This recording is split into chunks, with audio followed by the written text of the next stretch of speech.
Patrick? All right. Is that what he was doing? Hello, everyone. Anyone jumping online? We're gonna get started in about a minute or so. I thought I'd see comments. You're teaching Yeah. that work too? Yeah. And well, see we're it. already Oh, she said she doing transformed. it, so- Oh, that's already started. I saw the I've pictures been on it. doing it and it's facilitating.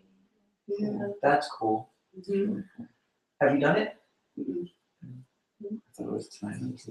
All right, let's One get. household was doing Yeah. Yeah, I did it a few years ago. I figured, yeah. I did mine in Mexico though, Mexico City. A little different. I remember that story.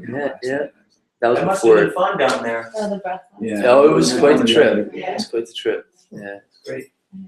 Um, Let's get started. We have a little smaller group, so it's good. Who's first time? Okay, everybody else has been here. All right. Try I always have one Kind of go though. over it. I know this is So the one. cool. Every week there's someone. I mean, it's not.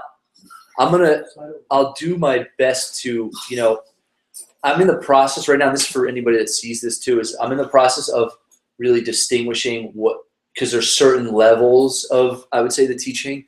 There's a more advanced level, and there's a lot of people that have come here over the years that I've said, what do I want this to be? And I like to talk at a more advanced level. We've spoken about this, but what I'm going to start to do is keep this probably more of an advanced, and then also start to do like a beginner series, modules, things like that. Because a lot of the stuff that I'm going to talk about tonight, like for you, this could be like way over your head. It might not be. You might be like, oh my God, this makes total sense. It's not up to me to decide who gets it like that either, But I think everybody should have their, like a place that they can find for themselves. Like, okay, I could start like beginner Course in Miracles, or, as I tell some people do the trainings. I'm a huge advocate, obviously, of that and this work. So do your best. It's smaller groups, so I'm going to really open it up for discussion or questions tonight to see if there's any specific topics. I have an idea of what I want to talk on, but we'll go from there. How's that sound? All right. Good. Cool. So let's close our eyes. And I want you to just take a moment and check in with yourself. Really, like, where are you at right now in this moment? Not necessarily physically, but like where are you at? Like, what's happening for you? Your body, any thoughts? People at home, you can do the same thing. And simply notice like what was your day maybe like? Do you notice any residual from your day? Do you notice any thoughts that maybe happened earlier for you? Something maybe startled you, scared you today, and do you notice any energy of that still around? Do you feel a sense of lightness about life? Like in this moment, see if you can really get connected with what's happening for you. Not try to do anything with it. Not try to think it's good or think it's bad or think I got to change it or any of that.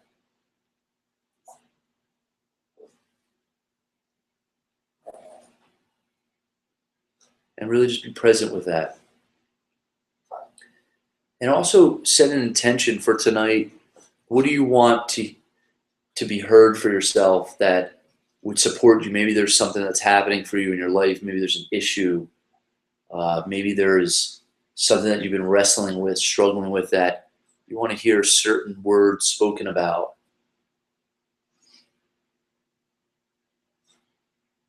That would be supportive for you.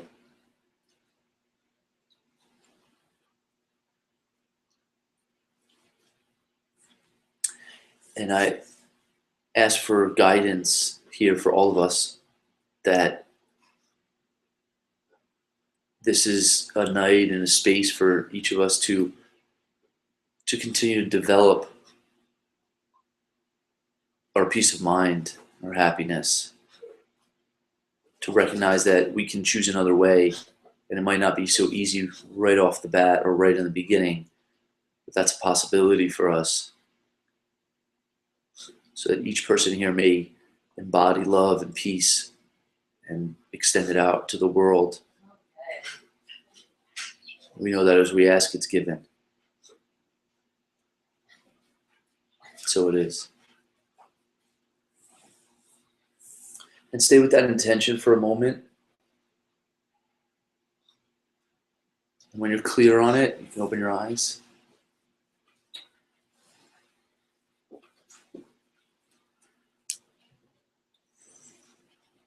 All right, welcome. Hello, welcome, welcome. Come on in, there's seats. We can move their seats on the couch over here too. I don't bite or smell, I don't think, at least. Maybe I do. Is this your first time? Yes, hi, welcome. You guys are friends, I take it. Yes. You walked in together. Yes. Welcome, welcome. Do you know what you got yourself into coming here? No, I'm just kidding. Forward to the experience. All right, awesome. I was just going over it. I was saying this isn't typically like a beginner class, but although we'll see it's a smaller group, we have some new people tonight, and I'll do my best. I usually start off by saying the same thing every week. It's like I'm not here to like sell you on a whole bag of truth. You know, I think a lot of people I think anybody who tells you that they've got the truth, or I think you should grab your wallet usually and run for it. But you know, I'll use things tonight. I'm going to speak maybe from A Course in Miracles and use certain distinctions. I might even use things like God and things like that. Hello, come on in. Welcome. I feel like I sat next to you at breathwork one night. Yeah, you guys are friends, aren't you? All right, yeah. Awesome, welcome. Blessings. I was going to tell you Tuesday to night. wait because there's one more newcomer, so you don't have to say it again. All right, that's cool. Yeah, thank you. So I'll start over saying it again anyway now. So what I'm going to tell you isn't the truth, so don't necessarily, if you sit there and if you listen from the space of whether I agree with what he's saying or not, it might close off something opening up for you in what I'm saying. So here's what my invitation for people online, for you guys, be open to it, be in the question of it, play around with it, and if it works for you, great. If it doesn't, just discard it. But I'm only interested in you being able to experience what we're talking about.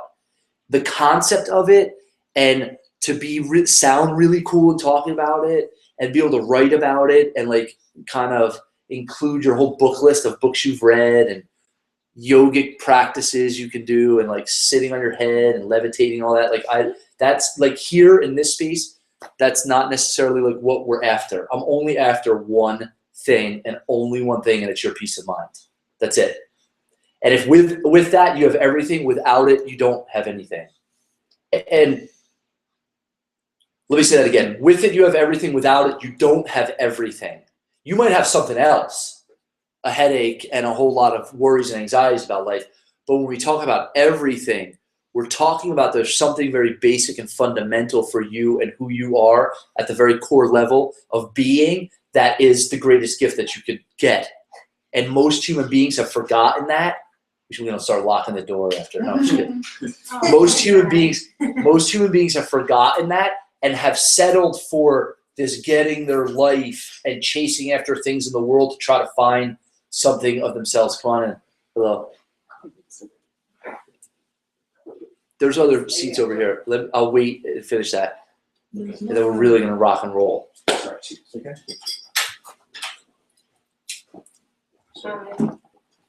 Hello, come on in. Justin's over here. I saved it with you, Lori. You can sit there. All right, let's get rocking. So, back to what I was saying. Okay. For those people that are online, if it's not, you might have to log in again. Okay. What I was saying is most people have let go of exploring and discovering who they are at the most fundamental level after something in the world or in life. If I just get this, then I'll be happy. If I just get this, then I'll be at peace, and all that. And we're really programmed to think that way. Have you noticed that in your own thinking, in your own mind?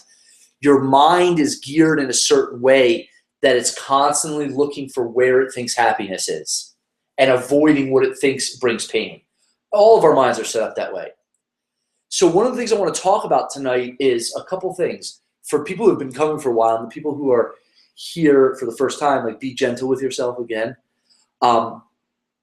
A lot of people say you could just choose peace, right? I was reading, my coach was writing something today about people get frustrated. They come here, they read the course, and it makes it sound like it's very easy for you to just choose peace, right? And then you go into your life and you're like, holy, how many of you have been super frustrated? Why is it not so easy for me to choose peace, right?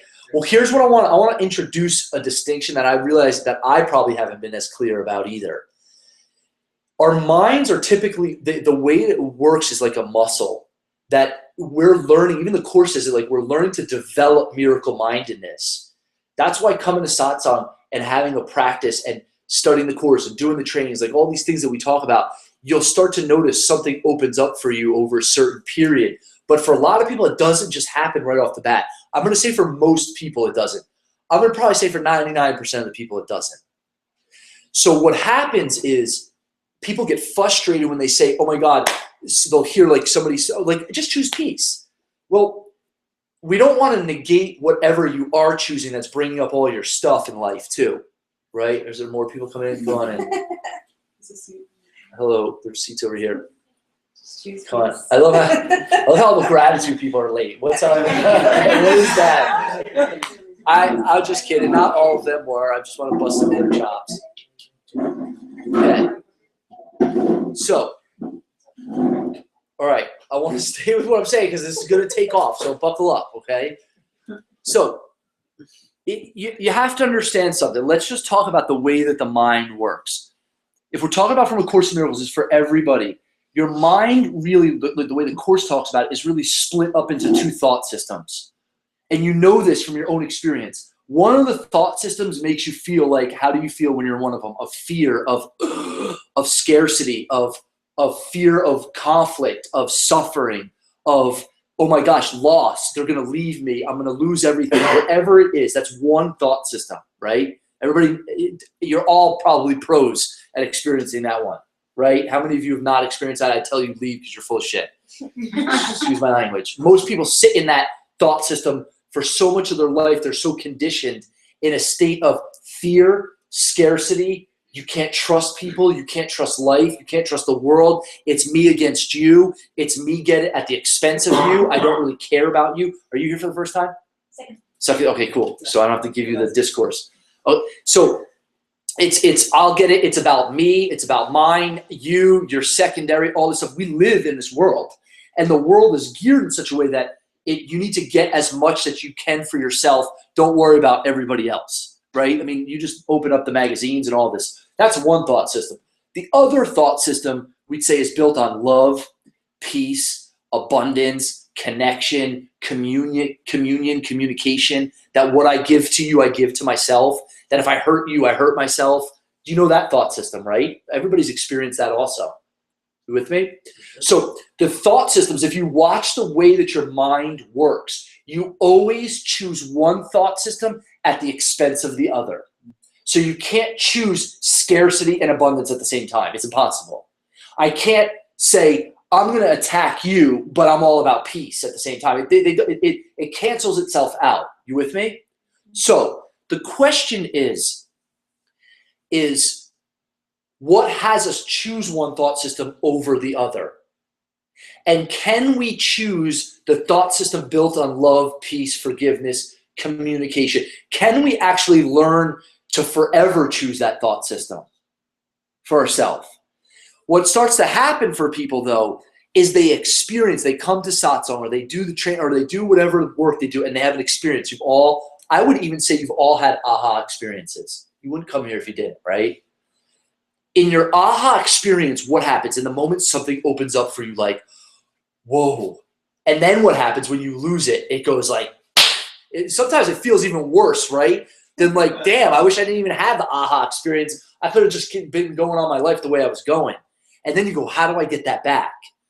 And then what starts to happen is when people who choose love and then fall back into fear, that thought system of fear can really, they'll actually can start to beat themselves up over it. Have you noticed this? You can say something, or anybody?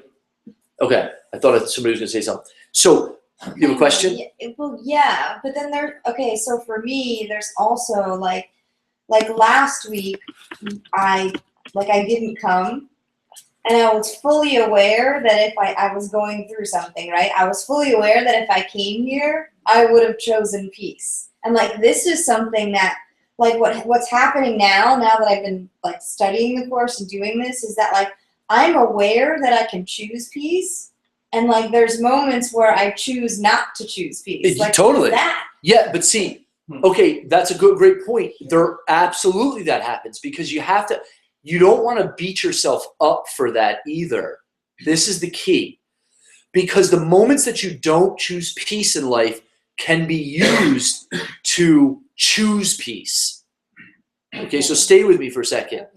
Is people think they're absolutely, okay, if you could get to the very basic core, each person has in their mind the decision maker to choose between love or fear or peace or war.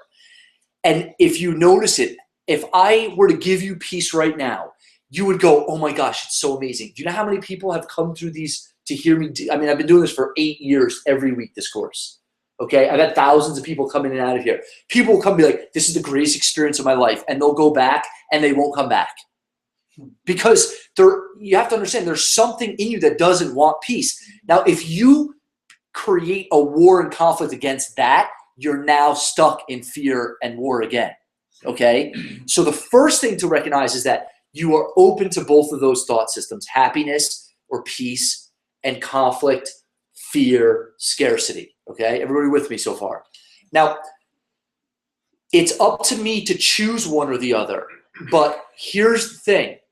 Not everybody is going to, the Course says miracles, the shifting in my mind of to peace and extending that out to all of my relationships into the world is everybody's right, but purification is necessary first. So part of the trap door is, oh my gosh, I got this. Like, you know how long I went through, like, I'm enlightened. I went through that whole period of my life where, like, my life is going to be peace forever. Like, I'm never going to have anything that comes up for me in conflict. And yet, of course it did. Because there's a deep learning process that's happening for all of us. You have to understand, to be a human being, is a fundamental error of perception to begin with. Like, we're all born into, in the Yoga Sutras, he call it like avinavesh or avidya, forgetting, like the Maya. We're all subject to that illusion. And what happens for all of us is that we actually cannot distinguish between what is truth and what is illusion, between what is reality and our true nature and what we made up. So we're all like kindergartners in all of this. We're all like learning in all of this. And the trap is to think that war or conflict with yourself is the way out of conflict. So to beat myself up for it, or to get to a space of, oh my gosh, I suck at this. This isn't working for me. What, like, that whole thing is still is like the conflict coming in the back door.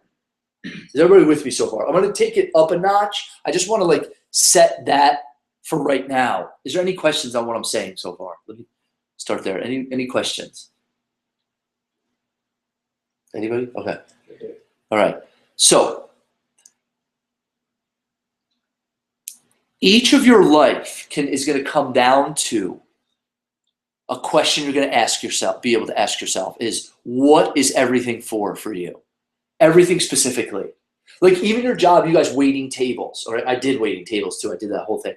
Your job, every single moment that you're waiting tables at night, you have an opportunity to connect, to create connection, to create abundance. Each person that you meet, like the Course would say, you have an opportunity, again, to either find yourself or lose yourself with every person that you meet.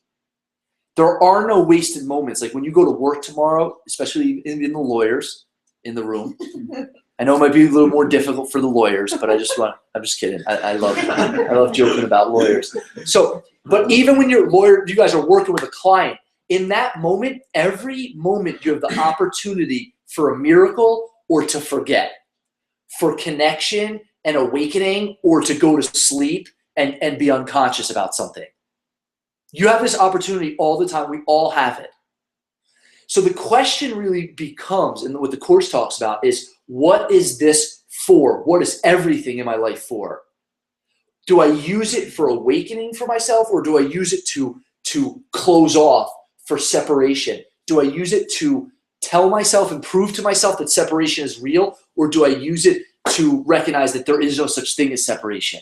Because all of our problems come from the belief that separation is real. Every worry that you've ever had, every concern, every suffering, every dark nightmare you've ever dreamt, every like, oh my gosh, they left me. Oh my gosh, they died. Oh my gosh, I don't have enough money. Oh my gosh, how am I going to do this? All of your worries and anxieties that you've ever experienced are all the same thing. And they're all always going to be the same thing.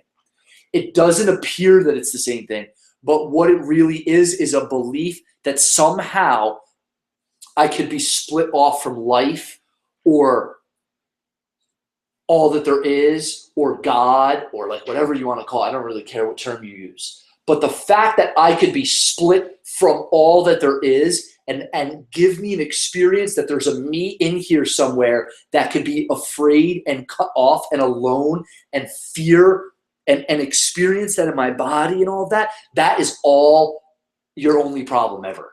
And it's only going to be your problem for the rest of your life. It's going to play it in a myriad of forms, and you'll forget that. Even as I say this to you, you'll forget it.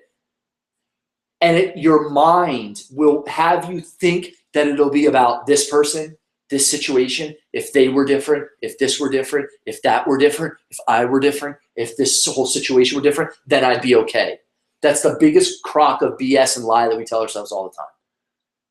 And when you get that, you get to be gentle with yourself in the unfolding of that, because even as I say this, you might have periods where you go through the dark night almost, it seems like, of the soul, of spirit, and then a huge opening. And if you crucify yourself while you're going through the dark night and when you're in the thought system of fear, you just prolong it. Do you see what I'm saying? Because it is a muscle, that it is a choice, but you may not have that choice available to you in the moment because of all of the belief systems that are so entrenched in you, and you've been learning them from the moment that you started making meaning about everything. And that was from like, you went, I am, and then you started making meaning. You've been doing this the whole time, your whole life. Like the moment that there was a moment that you don't remember you existing. Like this is for everybody. Now this might sound really far out and deep, but it's not really when you get it. There was a moment that you did not exist the way that you exist right now. Everybody with me on that one? Like in Zen, there's a cone like that people sit with, like to really twist their minds. And they used to say, show me your face before your parents' first kiss.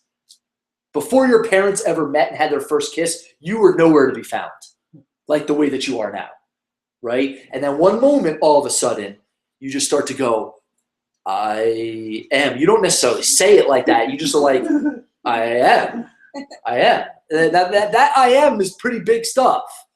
But the moment that you started saying like, I am, and I'm conscious, you've been downloaded and drilled by life. I am Chris. I am good. I am bad. Life is hard. Life is easy. I'm this, I'm broken, I'm good at this, I'm special. Oh my God, they'll all love me. Oh my God, they'll all hate me, like over and over and over again. And we forgot that this is what happened to us. And it's no longer like a pure space of I am and all of life exists within me. It becomes I am Chris, this body, you're all over there, and all of life exists outside of me. Those are two diametrically opposed come-froms in life. And how well you can even think about this and talk about this doesn't mean anything. How well you can experience it in your heart is everything. But to talk about it is very cheap.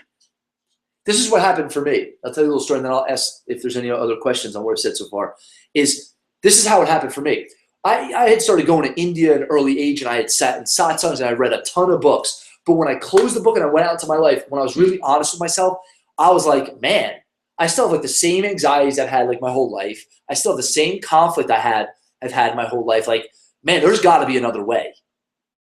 This whole entire book is 1,200 pages of people who asked for another way because they also got to a lot of the same place. So I was like, there's got to be another way in life.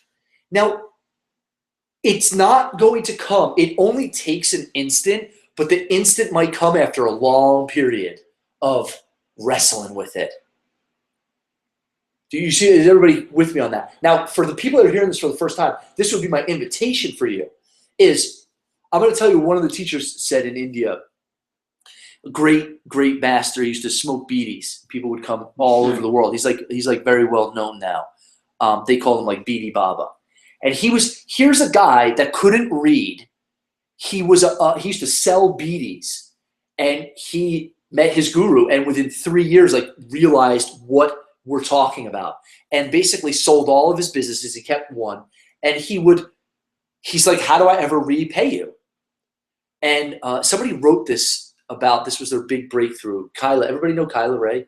I just read, she posted on her page that this was like the first big breakthrough she had when she heard me tell the story. And he said, how can I repay you? And he said, just all you need to do is sing songs, these bhajans, they call them, in the morning, at night. Now the guru, the teacher, and guru is a bad word in our culture, so we could just, like, his teacher knew that as he was singing this, all these people would come and ask him, what are you singing? And this guy literally would give satsang in his house every day in Mumbai. And he's like, here, all of you people are coming to me. People fly all the way around the world. Americans would like take all their money, their paychecks, and come and hear this guy talk. And he's like, he's just sitting in his house speaking. He's like, and here I am, I have really no money. I could barely read. And you guys are coming all the way around the world to hear me talk. And he'd say, without self-realization in your life, with self-realization, there is no greater fortune. Your life is not a chance happening. Like, you're here with a very specific curriculum for yourself. And the question's going to be, are you going to wake up to it or not? Or will you delay it? And the moment that you ask yourself that question and you dedicate your life to the awakening of that for yourself, where it will take you will be profound. But the amount of time that you delay that, here's what's probably going to happen for you. And I'd say maybe not in this lifetime, but this has happened for everyone I've seen. Eventually, regret comes in. Eventually, looking back on life, like, what was my life really about? What was I really here for? People try to, and I'm going to read some from the course, people try to, the course would say, people try to push it off with games that we play in the world to try to make it like that question, that burning desire of like, what is my purpose and what am I here for? And what am I awakening to about who I really am? Those questions are so profound. Those questions could radically alter your life. But if your life isn't about those questions, it's about other things, everything that you're collecting in your life and you're making your life about now, it's all going to disappear. I hate to be the bearer of good news or bad news, but everything that you're collecting about your life and who you think you are will disappear into dust in not very long from right now, in a few moments. Just sit with that for a second.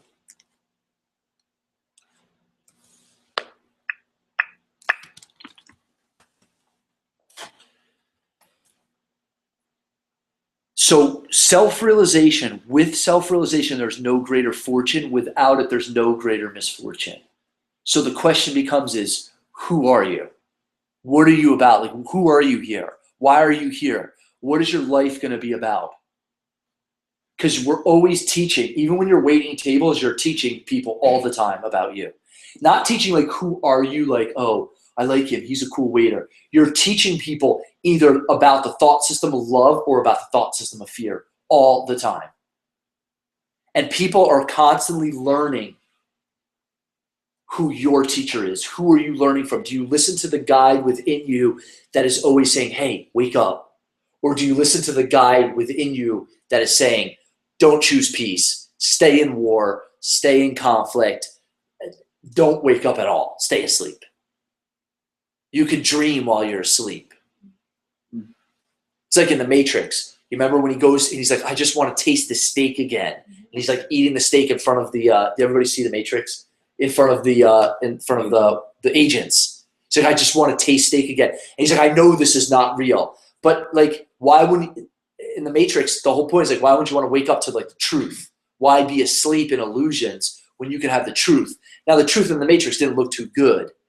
Maybe towards the end it did. It looked a little bit better.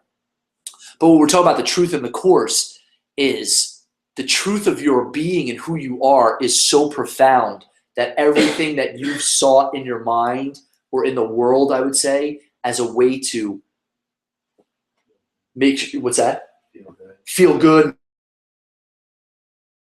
I got my life to be the way that I want it. All that stuff, it all pales in comparison to what you really are. But I'm going to say this, and I'm not going to sell out on you. It takes developing miracle mindedness. It takes a purification process. Anybody who tells you that doesn't, I'm going to say they're all full of it. I've been and sat with great enlightened masters and gurus and teachers, and I've seen so many people come and sit in satsangs where a lot of them were like left and were in like so frustrated that they didn't get it. So to say that you could come here and hear this one time and go and walk out of here and you're going to be like floating on a cloud of bliss for the rest of your life, I would love to believe that that's going to be possible for you. And I'm not saying it's not possible, but roll up your sleeves, because you're going to be, the moment that you say, I want peace, your mind, I would say like the Holy Spirit in your mind, the inner guru has to bring to you everything that you choose that's not peace if you say you really want it. So that's why like a lot of, St. John of the Cross, if any of you ever, he used to talk about like the dark night of the soul. Sometimes people go through like a dark night of the soul before awakening, before the dawn. Any questions on that, what I've said so far? I just want to, people are saying they're back, they're good. It should be good for you now, for the people that are watching online. But the dark, so here's the thing. So we're talking about two thought systems now. So I want to read something to you. Now I said all that there is, I use the term God. I want to read this part. This is, people ask me all the time, like, what's my favorite lesson in A Course in Miracles? And the Course, who's not familiar with A Course in Miracles at all? Awesome. This book is, I mean, I've read a lot of books. I've studied a lot. My background was in a lot of the non-dualistic teachings from India. I started going to India in my early 20s. I've read, a lot of like, if any of you that are familiar with like Ramana Maharshi and Nisargadatta Maharaj and all these great teachers, I probably spent the first 15 years just studying. I was like a kid in the frat house with like stacks of books. People would be like, what are you doing? I would still partying and be like everybody else, but I would just read and study all this stuff, This is one of the most profound teachings that I've ever come across. And it's 3 books in one, and it'll use terms like God and stuff like that, but just do your best to keep up with what it's saying. And then if you have any questions, we'll go over it. So, lesson 50.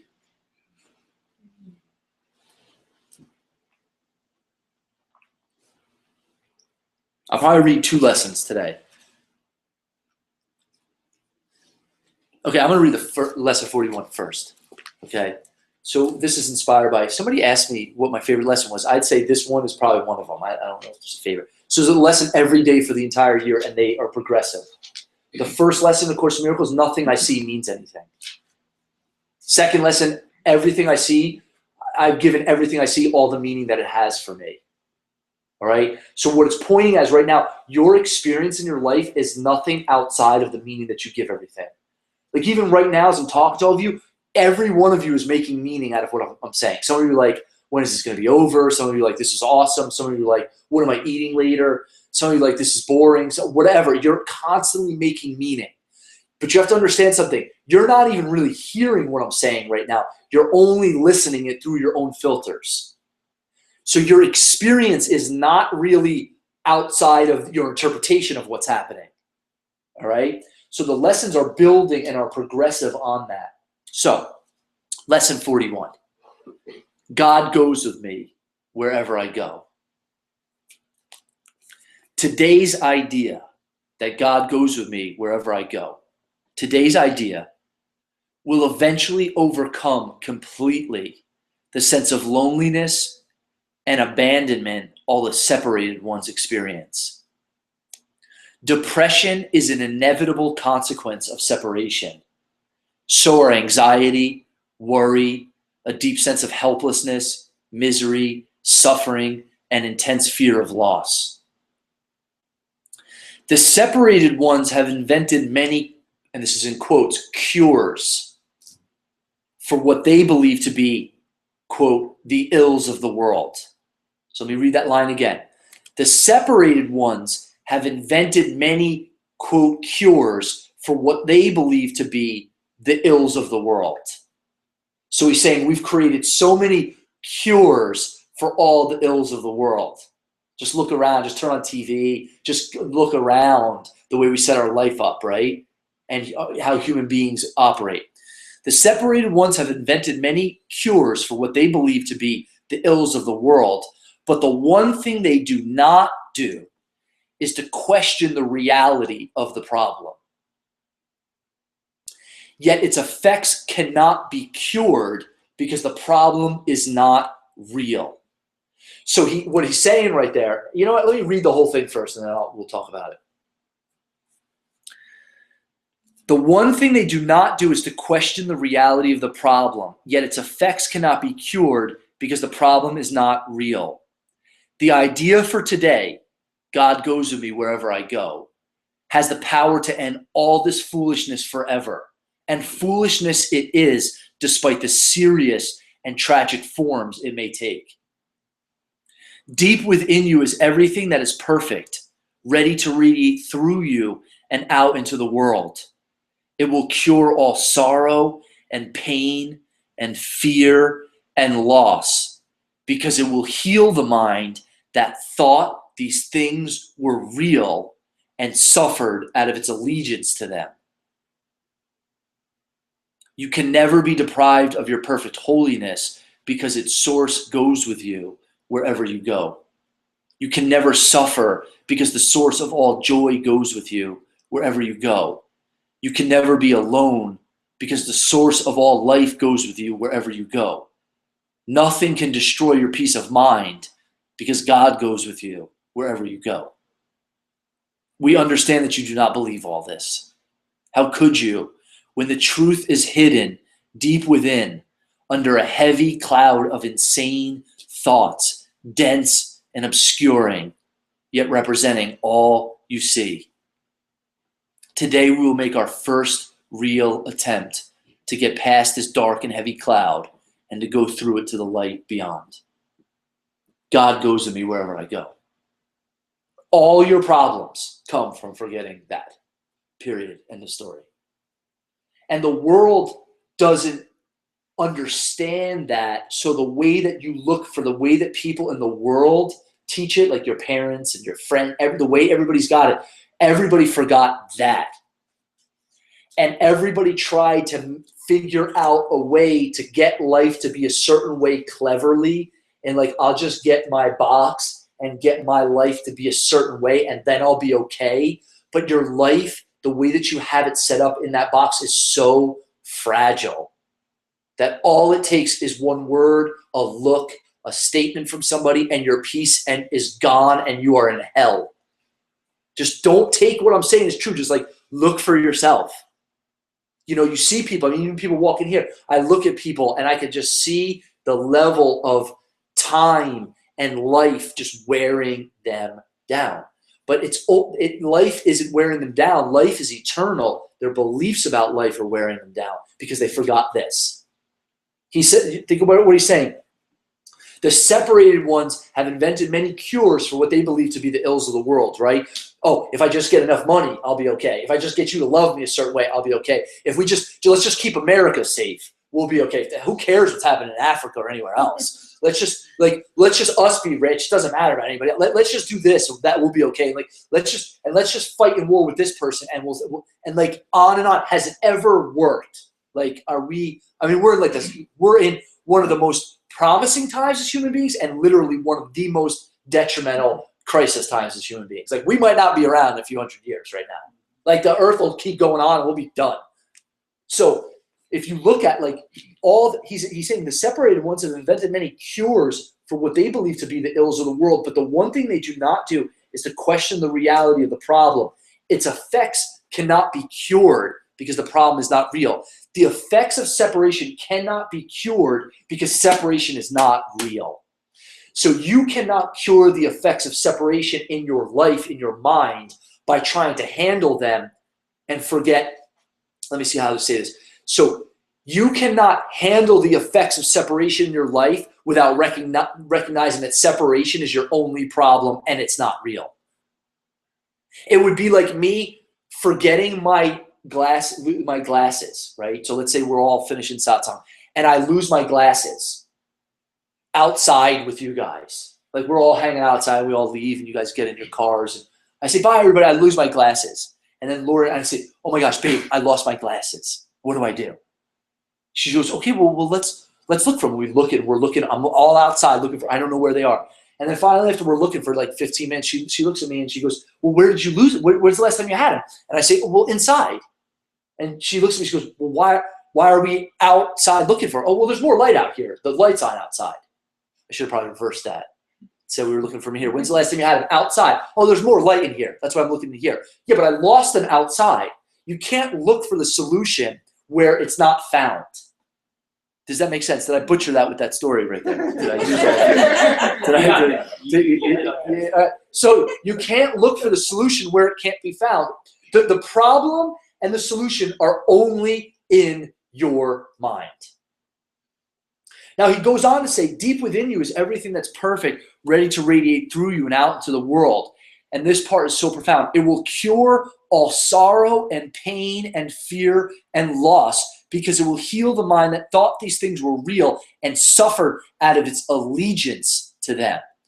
So so going back to what you were asking, Jamie, you have to understand you have allegiance to the dark horses. That's what I would call them. The Course calls them like the dark guests. If you watch the way that your mind works, they tell a story like in Buddha, there's a picture in the caves of Nepal and Upper India in the Himalayas of Buddha, and they show a picture of Buddha sitting there under the Bodhi tree, enlightened. But what they show around him is all these demons coming for him, and in the Apache, the Native American tradition, they used to call it like the demon of distraction or the demon of doubt. The demons, like in the Catholicism, this is not a comment on like religion or anything like that, but they talk about like the devil, and sin means to miss the mark. If you watch the way your mind works, it's like there are these dark guests always coming to rob your freedom and your peace from you. And right now, he's saying you have allegiance to them. It's not going to be like that forever. But deep within you is everything that's perfect, ready to radiate through you and out to the world. It will cure all sorrow and pain and fear and loss, because it will heal the mind that thought these things were real and then suffered out of its allegiance to these things. And that's all of our difficulty, is we make the sorrow and the pain and the fear in our minds, we make it real, and then we attempt to handle it in life as it's real. He's saying the only real way out is for you to recognize that you made it all up. And eventually what will start to happen is you'll stop giving your allegiance to it. That is not going to happen in an instant, although it can. You may get glimpses of it in an instant. But the pull on the conditioning of our allegiance to the thought system of war and conflict, we're literally addicted to it. So he says, you can never be deprived of your perfect holiness because its source goes with you wherever you go. You can never suffer because the source of all joy goes with you wherever you go. You can never be alone because the source of all life goes with you wherever you go. Nothing can destroy your peace of mind because God goes with you wherever you go. And then, I love this line. He says, we understand that you do not believe all this. Because you don't. There's levels sometimes that I don't also. I'm going to say to be a human being means that you'll fall to temptation sometimes and not believe it. That's why you came here in the first place. Because we came here to live out illusions of playing like God's nowhere to be found. I mean, just look at your life. Like, I mean, you know, for most, I would just say how many people we have in the group of people we have here. I could probably take 3/4 of you, and probably by the time you were 10 or 15 years old, have lived through horrors. Most everybody.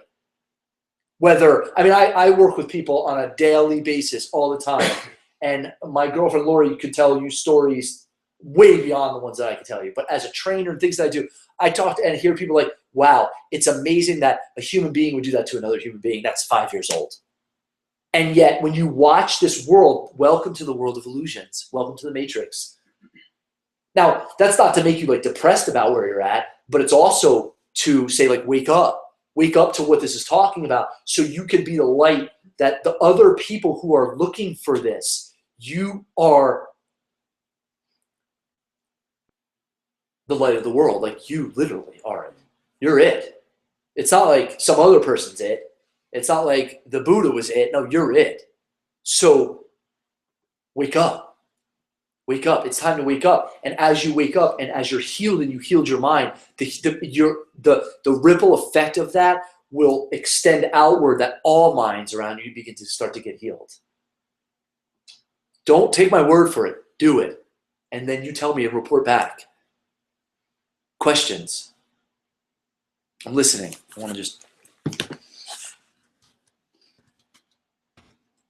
What are you hearing? Any like questions on this? I mean, do you all get it? Are you making, or am I talking like, and you're like, what the heck did he just say? So like I can never be alone, but like I can't experience aloneness. Is like Yes, because you have to understand something. Your mind, how could you expect that your mind, which created your whole game, like you go to sleep at night and you dream that somebody's coming to kill you. And what happens for you in your dream? I said this last week, right? We talked about the dreamer. Did you read my blog? After I was inspired, go on the website and read it. I was inspired from our conversation.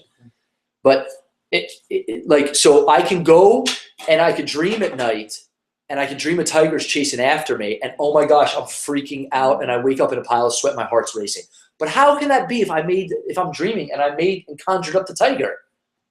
Do you think your mind, just because it's your experience, doesn't mean that it's reality?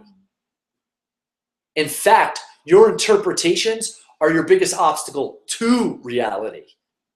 So I could sit here and go, oh my God, I'm a loser. Nobody loves me. I hate myself. I hate life. Why am I even here? My parents should never give birth to me. I should die. What kind of experience do you think that's going to generate for somebody? What do you think they're going to be? They're going to be depressed, alone, suicidal, like all this stuff, right? Well, in my point of view, that person's like the Buddha or the Christ or like the light of the world. Now, I have a great supporting argument in my mind for why they're the light of the world, because they're literally like the light of everything that they see.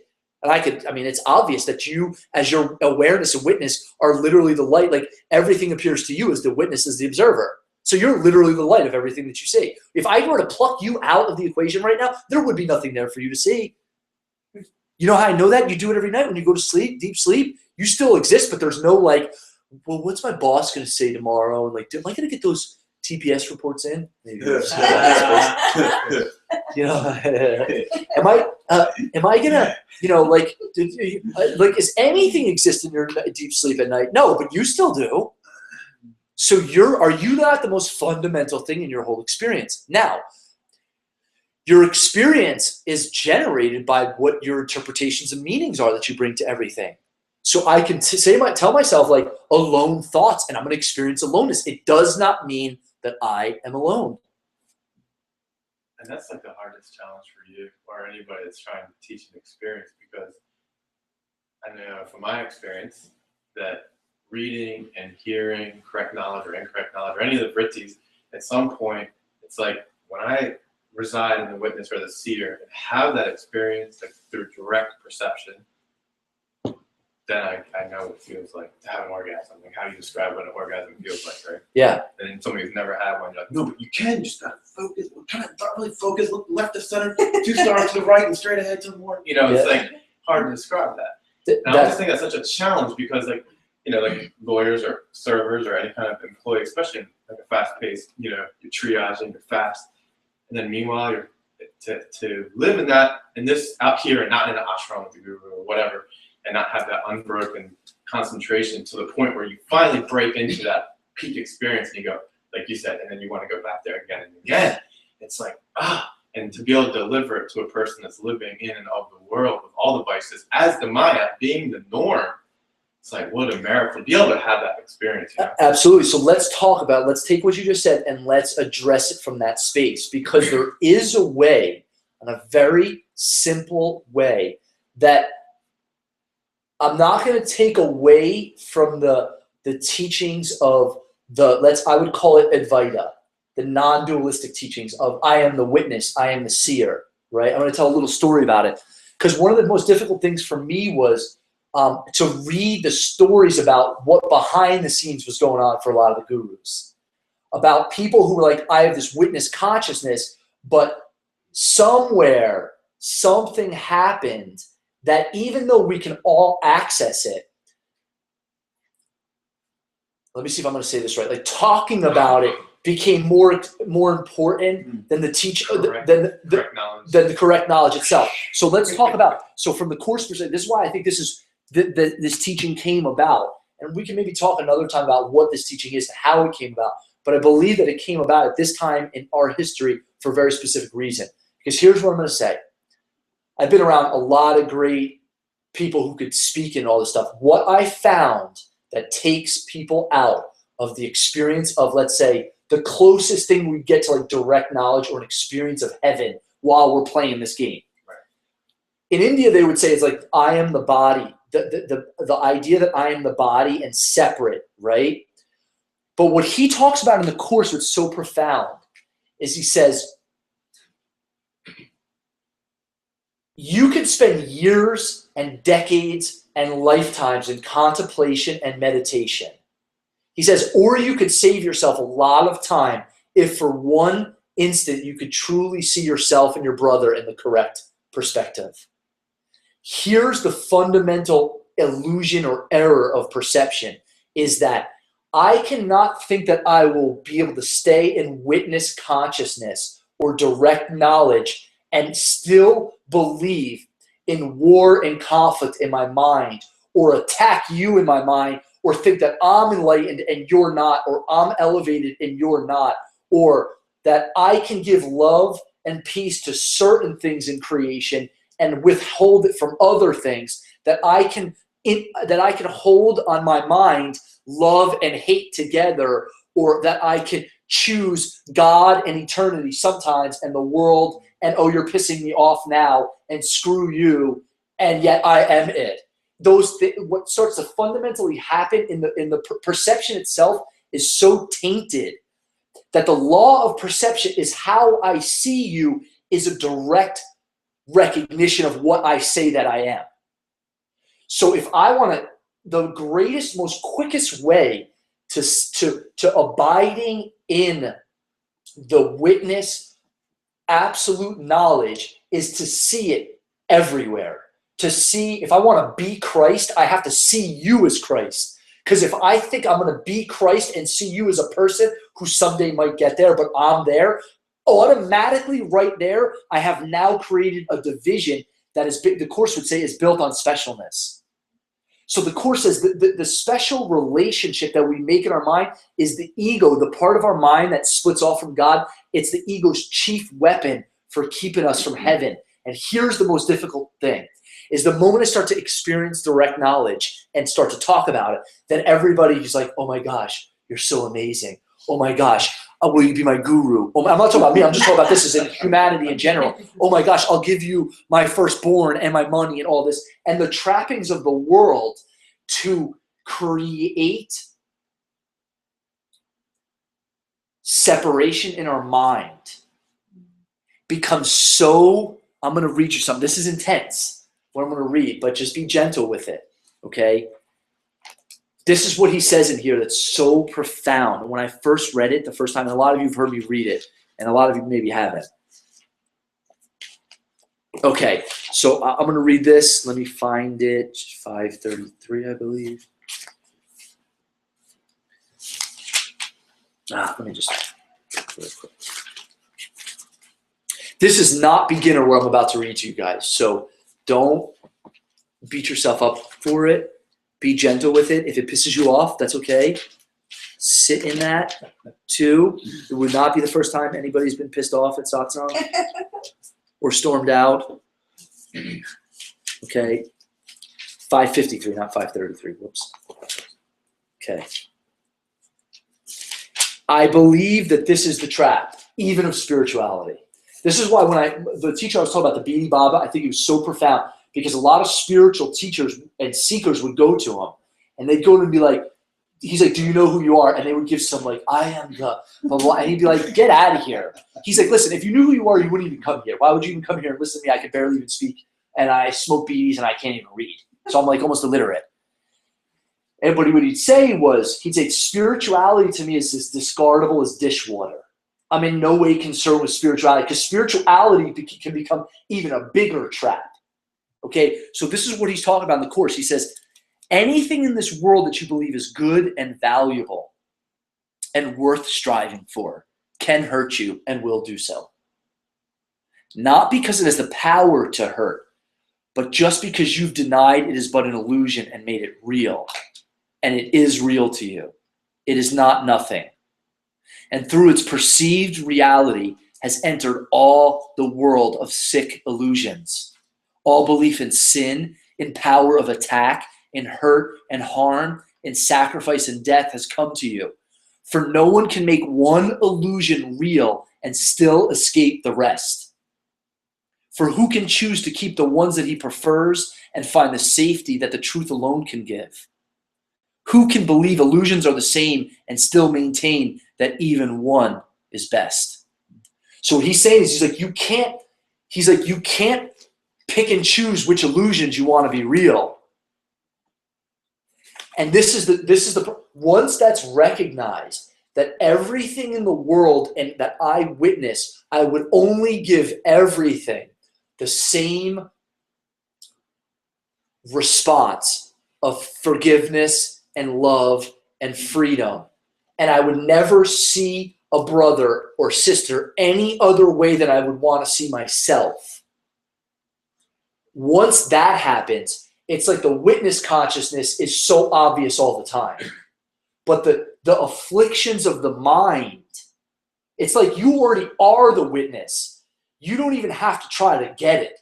You already are it. So what he says in here is like, you need to just be vigilant for only God and his kingdom right now and let everything else go.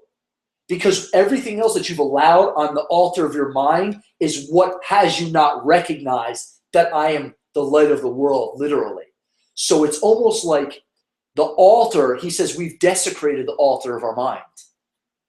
And a lot of people, you know how many people I've seen it's just like, well, they come up and like, oh, let's say I attack you. Oh, but you're just a witness.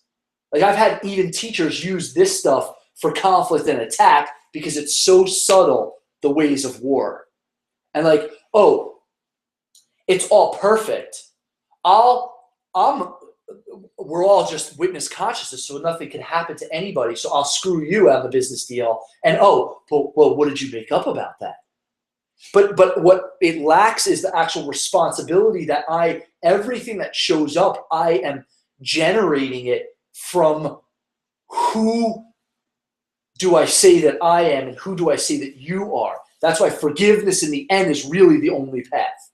And I don't mean forgiveness like I forgive you for what you did for me. I forgive myself for even making illusions real that I think anything out there could even do anything to me. That I actually made this dream more than a dream that it is. That's why he said, anything in this world that you believe is good and valuable and worth striving for can hurt you and will do so. Everything's going to hurt you, not because it's got the power to hurt. He's actually saying it has no power at all to hurt you, but just because you've denied it's but an illusion and made it real, and it is real to you. That's what needs to be forgiven. That's what, when that is experienced, then it's very easy to recognize that I'm the dreamer of the dream all the time. I'm dreaming it up.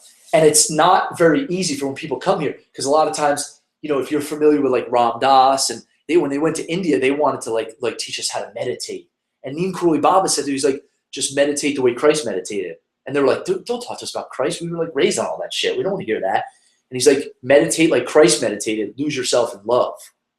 Because love slowly transforms you into what these experiences, whether it was a mind-altered experience or an experience of like during an orgasm or where you get that blissful experience, love slowly transforms you into that moment to moment to where he says, eventually we'll wake up from dreaming. But in this experience right now, you're either going to forget that you're dreaming or you're going to recognize you're dreaming. And all perception ultimately is tainted. That's why he says our minds need to be given over to the recognition, to the God within our minds.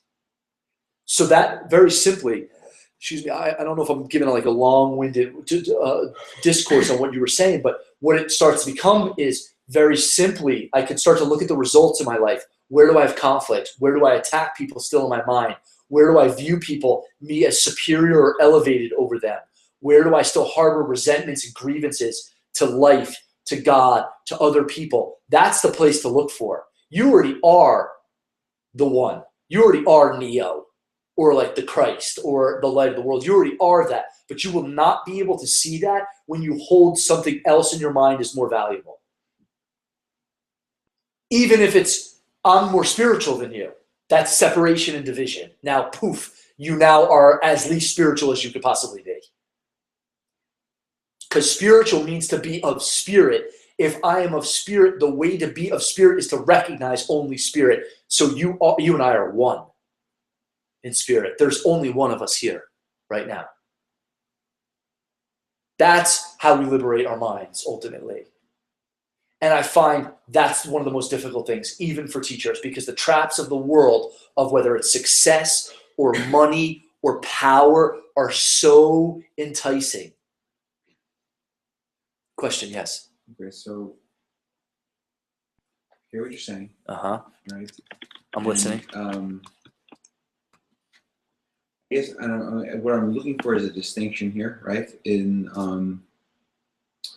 let's say this, like I'm working with somebody, I'm not doing work with somebody, I'm working with somebody, Yeah.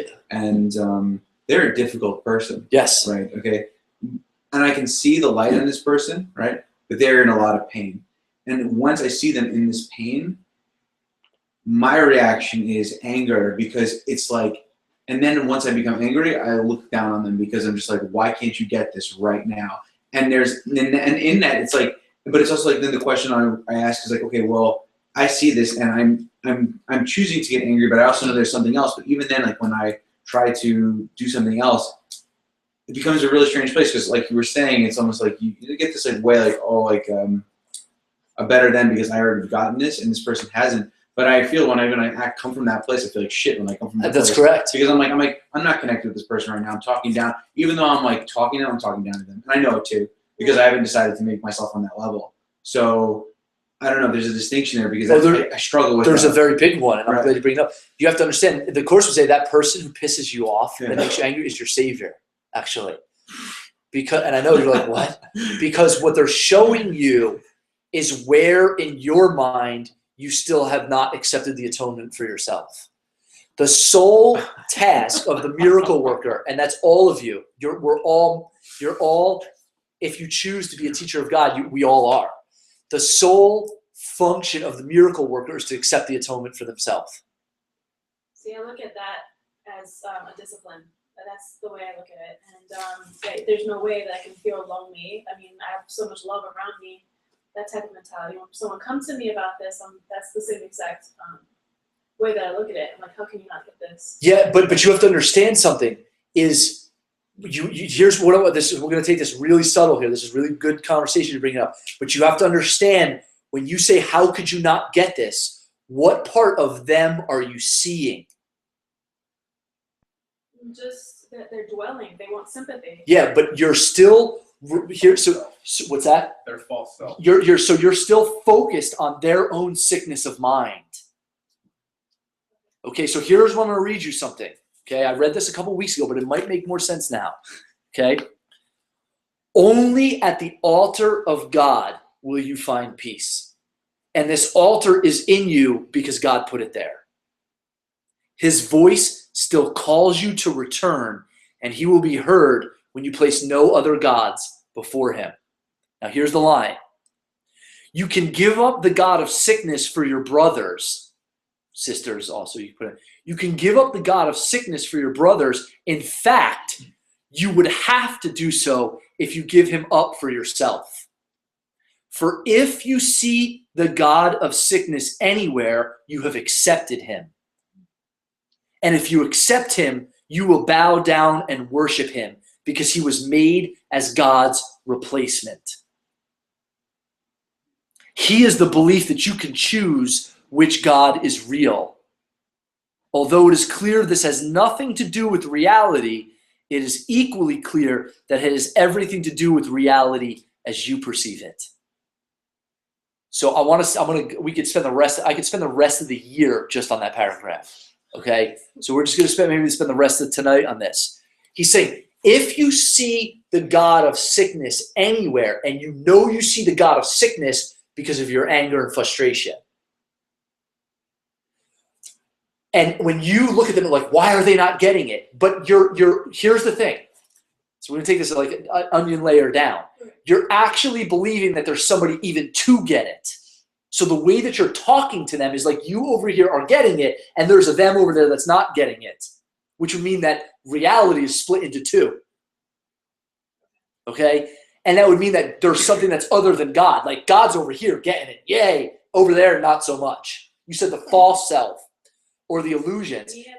No, that person, right? So if somebody comes up to me, like, it doesn't mean somebody comes to you and goes, oh my gosh, like we had last week, like we talked about the suicide. It's not like, oh my gosh, nobody died. Like there is no death. No, I could still be with my mother and even my own self and Lori and all of that stuff from that space. But the question is, on the altar of my mind, do I lose my peace? And how do I see them? Do I see them already as healed? Because the moment I'm there with somebody, the moment that I'm in relationship with somebody, the moment that somebody comes to me and they're in the darkest night that they've ever been, the moment I just stop and say a prayer and go, all we want is peace. Like, please show us what it looks like. I choose peace for both of us. I don't know what it looks like. Whether it's Holy Spirit, higher self, all we want is peace. The moment that is asked for, it's already given. The question of when it shows up and lights up their mind is not your concern. Can you go back to what you just said about? I don't know what I just said. So when you said the moment that I ask for the atonement for both of us, it's already given. So for you and the other person, not the person who died. You're saying the other person who's upset. I'm talking about this for the person that's upset. I can even ask for the atonement of the person who died, because all we are is spirit. Death is not an end and birth is not a beginning. They're all continuations. Like you don't like just it's a continuation process here. This is not the first time I've been playing this game of like this form. And either of you, many of you, all of you probably, I would say. So I can even ask for correction for all minds. But it is up to me. Remember I read this last week, right? About the miracle worker accepting atonement for themselves. The moment that I go, oh my gosh, this person isn't getting it, what's up with them? Now I have forgotten the atonement for myself. And now I've introduced levels of knowledge or understanding into the equation. And now I need correction in my own mind. We're talking about the atonement for this oneself, or the forgiveness for oneself, which is, if it's not existent, then you're not going to be able to do anything really. Can you wait? So okay, like this, like all right, in this situation, like we're all talking about, it's like if you haven't forgiven yourself, if you haven't had atonement, there's no way that you can see peace in the other person. There's no way that you can be peace. You can't deliver that because you don't have it.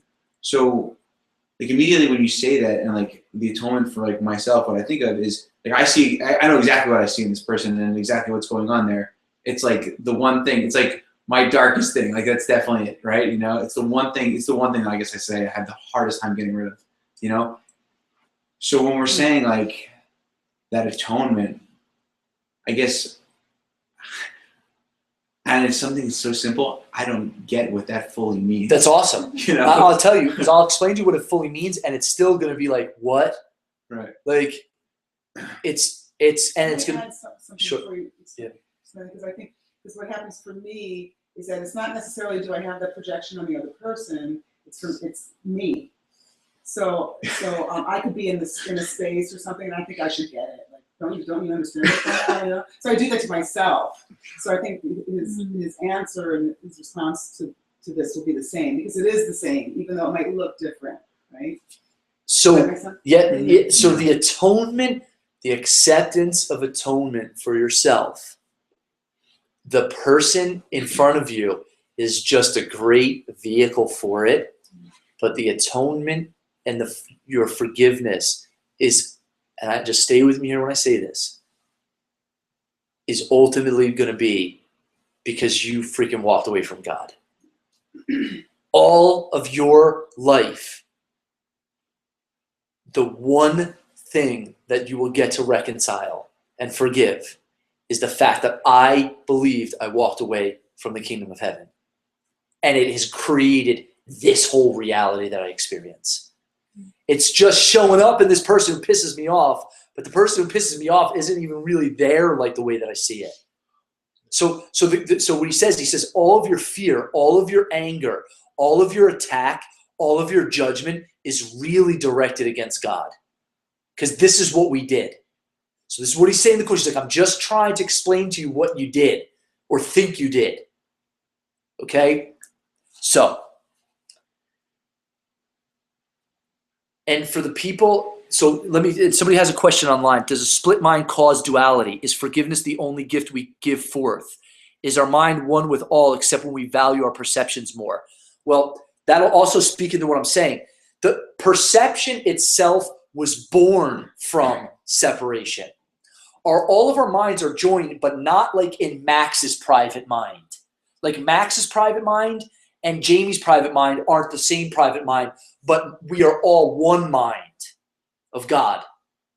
Okay, so just stay with me. I'm talking in symbols. So like, stay with me. All right. Here's what happened. It didn't really happen, but this is what you think happened. And you don't think about this on a conscious level. You were one with God and eternity forever, and you still are. But when perception was born, when consciousness came into being of like, I am me, Chris, body, perception was born, is very much, is born because of the split from God. So it's like we're like the prodigal son who walked away from heaven. This is the story of Buddha. Buddha grew up in the kingdom. He was very rich. He walked away. It's not necessarily the whole story of Buddha, but this is the story of like the prodigal son, the ascension in the Egyptian times. They've been telling this story since human beings have been around.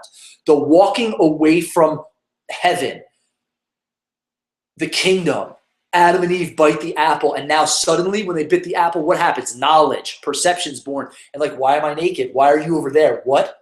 And now suddenly they think that they were kicked out of the kingdom. They weren't kicked out of the kingdom. They walked out of the kingdom, really. Our walking away from heaven and God is so unbearable for us. If you were to really connect with that, what that is, he says in here, he's like, all of your suffering, all of your attack, all of your fear really comes from a deep sense of loss. Because it's like we had everything and we left it for nothing. Forgiveness is the recognition that I did that. And I don't want to do that anymore. I want to return. All I want is peace. I've made a mess of the altar, and I tried to find the kingdom myself when God gave me the kingdom. God didn't give me the kingdom. I am the kingdom. Here's what happened, though. That we forgot all of that. And a way to forget it is, here you go. Here's your life and Max's life in the world. You piss me off. I hate you. You drive me crazy. You annoy me. This is good. This is bad. And it's a place that I can play with all of these illusions. Now, all of my judgment and all of my attack is really directed against God, because he says in here, he goes, because you see God as like, ultimately, we walked away from the kingdom, but really what we feel deep down in our hearts is like, how could you leave me out here like this to fend for myself? We don't say this like this, but when you go into your dark pits of despair, that's really what you're saying.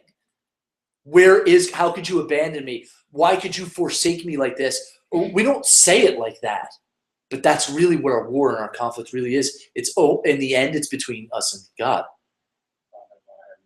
Yeah, but the Father, why have you forsaken me is insane to actually think that would be possible. God cannot forsake you, because my question for you is, where does God stop and you start? So the Course says, like, God the Father, the Holy Spirit in your mind that reminds you of God. I know I'm hitting you guys with a lot right now, so just be gentle. All right? God the Father, the Holy Spirit in your mind, and you, the Christ, are all one. It's just because of perception, it seems like it's not one. So when you get all of your perception is tainted, all of your judgments against other people are really your weapon and attack against yourself, you'll start to think differently about when you crucify somebody in your own thoughts. You annoy me.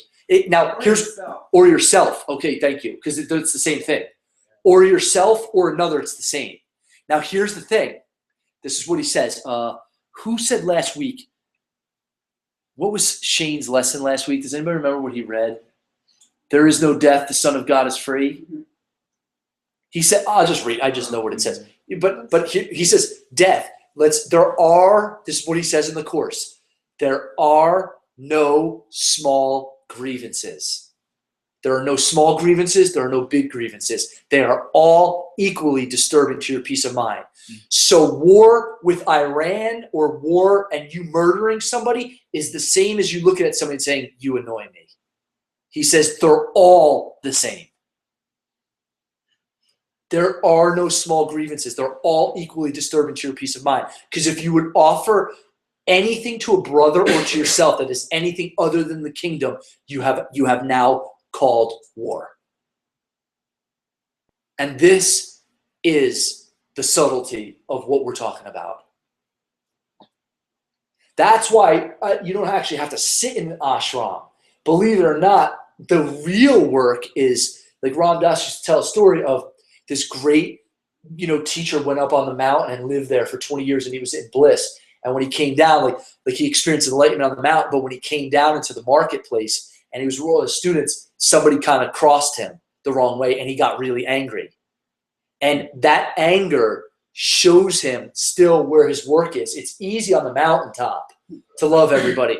The question is when somebody kills himself, when somebody attacks you, or you perceive them to attack you, when somebody says, I don't love you anymore, in those moments, would you give them anything other than the kingdom of heaven? In the moments when you want to beat yourself up, would you give yourself anything other than the kingdom of heaven? It's the same thing. Because there really is nobody else out there. There is nobody. It's only you. This whole game is you.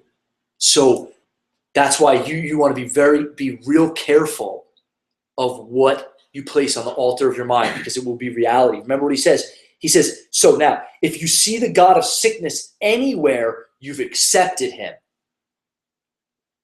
And if you accept him, you will bow down and worship him, because he was made, the God of sickness was made as God's replacement. He is the belief that you could choose which God is real. All of our trouble comes from us making up. There's God, and then there's sickness and insanity in the world and all the devil and all this stuff. And we can choose which is real when we want. That is what has completely abolished heaven and God from our minds. Because here's the thing, there is nothing other than God. Now, I know some of you are going to go, well, what about like the child molester and the rapist and all that stuff? Yes, they're afflicted by the same disease that I'm talking to you about right now that you are also afflicted by. They'll just take it to an extreme level and attack bodies. But attacking bodies can attack each other, and minds cannot attack each other, but all attack and conflict all begins in the mind. The body does nothing. It just does what you order it to do. So be careful of the attack and the sickness. Your annoyance and frustration with somebody is a representation of your own war and attack on yourself and God. And there are no small grievances. And I believe that this is going back to what we were talking about, like the spiritual conversation. This is where even a lot of spiritual teachers and gurus and people fall short. Because if you'll allow attack in any form on the altar of your mind, your mind is not healed. And ultimately, he's like, this is the way out of your illusions. Because what will start to happen is you will look on all of God's creation and everyone in it and yourself and everything is all as innocent. And the kingdom will be restored to you. It's there now, but you can't see it because you made something else more important and you've given allegiance to another teacher. So bad and negativity does not exist? It exists in your mind and your interpretation, and then from your mind and your meaning, it will show up in your experience. And the moment it shows up in your experience, it will exist and be reality for you. But it doesn't mean that it really does exist outside of your own meaning. Even if I were to come up to you right now, and let's say it's not me, let's say somebody came up to you, and let's take not even you, let's just take neutral people, because this might create too much energy for it. Is let's say somebody goes up and does something horrific to another human being. They come up to them and they do things that would just like, ugh. Now I'm not diminishing the pain and suffering that human being will go through. I'm not even talking about that right now. But all of the pain and suffering that person will go through, minus like they might have pain and suffering in their body for those moments, but even after that's healed, all of the pain and suffering that they will experience will be a product of what? Their perception, their thoughts. And what he's saying is actually attack is not even really possible. Attack can only exist in your mind, in your thoughts, and your interpretation in life. This is what the master, like a Gandhi, this is what they realize. Like, wow, you can even come up and attack my body, but you can never attack my spirit because my body is not my spirit. Even if you were to put me in a concentration camp, and actually, let's talk about like the Holocaust. They recognized that there were the people that made it through the concentration camps were people who recognized that no matter what the Nazis did to them, that they were only really attacking themselves, that their attack, they could come up and spit on them and torture them and all that, but it doesn't affect their spirit except through their own thoughts. What's that? Forgive them for their That is correct. Forgive them for they know not what they do. I'm actually even going to say this. I'm going to take this. This is a deeper distinction of the course. But for your ability even to experience pain in the body is a product of the guilt of separation from God. That's really what the pain really is. But we don't get that. We don't see it that way because of the ego. We forgot that. Yeah. No, so we live in this, right? And I brought this up before. It's like, okay, so like you're talking about this, and I think of there's these shootings in Albuquerque. Yeah. And these cops, like the first time cops have been prosecuted for shootings, for shooting people, through all this stuff. And I think of like, okay, so there's like another level of distinction as far as existence, because we're here, we're doing this, right? There's like this interpersonal thing that we're talking about, like as far as how we operate in society, like how you deal with these kinds of issues. Even if you're not going to get attached to what you're judging this other person for, there's still like another layer of how do we deal with this? Got it. Which is, So I'm totally with you. Got it. It's really simple. Okay. Very, very simple. It's so simple. Right. I'm going to give you the formula. All right? What's that? Compassion? But I could say compassion. I'll go, oh, yeah, compassion. But forget about that. Yeah. All right, for right now. Just if you just were to do this thing. Now I know this might take you the rest of your life to discover this. Okay. The rest of your life to cultivate this. Mm-hmm. So he says, everything in life, every person, those people that killed those children or those kids or whatever and are prosecuted, somebody comes up and does horrific things to another human being. Everything in life is either love or a call for love. Okay, if I were to come up to you and mug you and rob you and hurt you and brutally beat you and take your money and take your car and steal all that stuff, excuse me, I'm doing that out of a space of what? Love.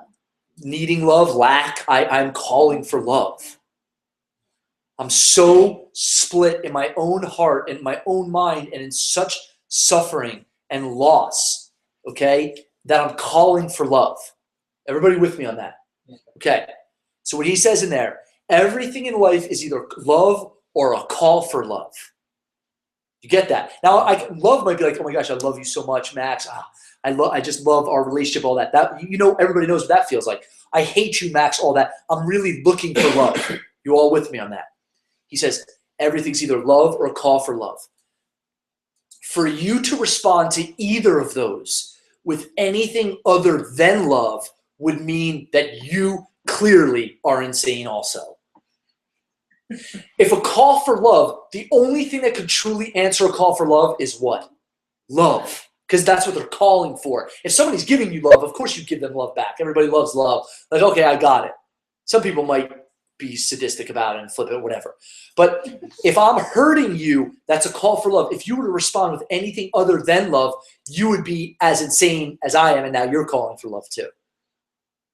So the answer is really simple. Everything, he says, for us to heal our minds and to learn the curriculum of the Holy Spirit, the Holy Spirit is that voice in your mind that says like wake up, that is always teaching you the same curriculum of love and peace and forgiveness. The way to learn the lesson is to generalize the lesson to everything. So everything gets all the same response, love. If you were able to, if you gave everything in your life the response of love, you would be free forever. And everybody else would be free also. Now, does that mean you're going to be able to do that all the time? No, that's why we're here. You have a curriculum right now. And that's why you have a teacher in your mind that is saying, that is trying to teach you this. It's not like a little teacher in there going, hey, you know, it's not like the angel and the devil. It's like there's a part of your mind that the moment you forgot, there's always a part of your mind that's saying, that's always calling you to remember. You see what I mean? So any part, there would be no appropriate response to anything other than love, ever, for yourself or for anyone. This whole topic is such a profound shift in that there was something that I posted before, and you replied it was that, nothing but a call, anything but love. This is a cry for love, and I was reading over that, and I got it, but I get it now. Yeah. So It's powerful. there's a person that we work with, his name's Jordan. He's such a great teacher for me right now. And I get to command him with love. Yeah. In that way. And you will transform, and the interesting thing is you'll transform the people also around you that are ready to hear it too. He may not. He might be like, screw you and just go on. Or he may just be like, there's something different about you, or, you know, it's for everyone. But you have to recognize first that attack isn't really possible on you except by your own thoughts. And when you get that, then it becomes very easy to give others love. This is the message of whether it's the crucifixion or anything, any of the symbols and stories that were told throughout history. It's like Gandhi when he was in jail and they were prosecuting and all this stuff. And I tell this story all the time. He's like, just lice-infected prisons and naked and just being spit on and abused and all this. And he goes up to the guard and he's like, thank you. Like, there's a lesson here and I'm getting it. Thank you for being the teacher. Because that's why now you understand why he says they're your savior. That person who pisses you off, it is your savior.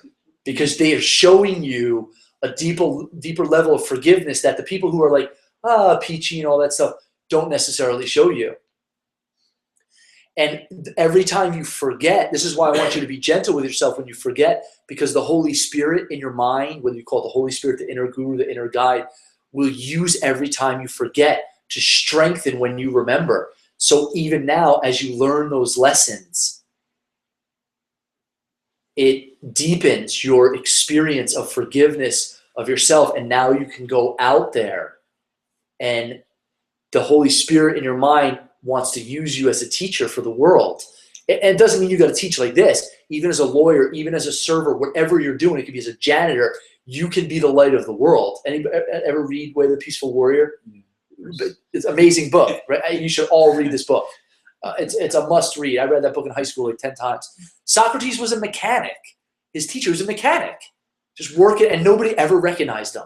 And here he is one day, Dan Millman, like his guru, becomes this mechanic. And you can teach people just by that. So that is the answer. He would say is the only answer is to give the same response to everything. It's love.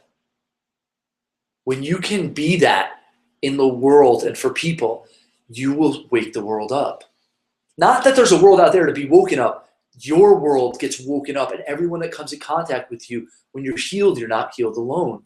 Because people want peace. Everybody wants the kingdom. You're all looking for it, I promise you. Everybody's looking for it. You're just looking for it in places that you can't find it. And even in the moment you go, this person's annoying me. If they were different, I would feel better right now. That's what we're saying. It's so subtle. That bringing back to like the witness consciousness, I am the light, all that stuff. When you get this, you don't even have to tell yourself that. You'll just automatically be it. And the joy that will emanate from you will be what you are, because that's what you are. The kingdom of heaven is not in you. The kingdom of heaven is you. Is that making sense for everyone? Perfect time. Right on. Let's and I think we answered the questions online. Okay, cool. They just said, awesome. I'm glad you both got that. They were like asking the question that you guys asked and wrote the same thing that we were just talking about. So awesome. Let's close our eyes.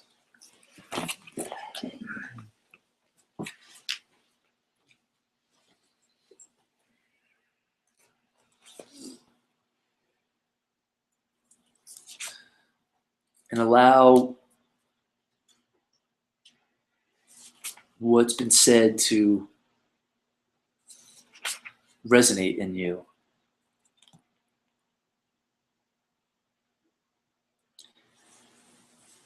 Forgiveness ends all suffering and loss. Forgiveness paints a picture of a world where suffering is over, loss becomes impossible, and anger makes no sense. Attack is gone, and madness has an end. What suffering is now conceivable? What loss can be sustained? The world becomes a place of joy, abundance, charity, and endless giving. It is now so like to heaven that it quickly is transformed into the light that it reflects. And so the journey which the Son of God began has ended in the light from which he came. Father, we would return our minds to you. We have betrayed them, held them in a vice of bitterness, and frightened them with thoughts of violence and death. Now would we rest again in you, as you created us. Forgiveness ends all suffering and loss.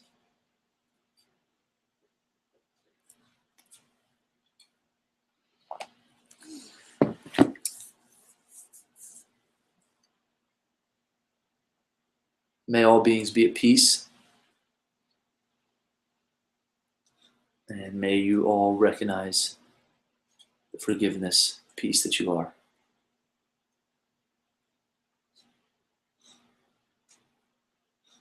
Amen. Good night, everyone online.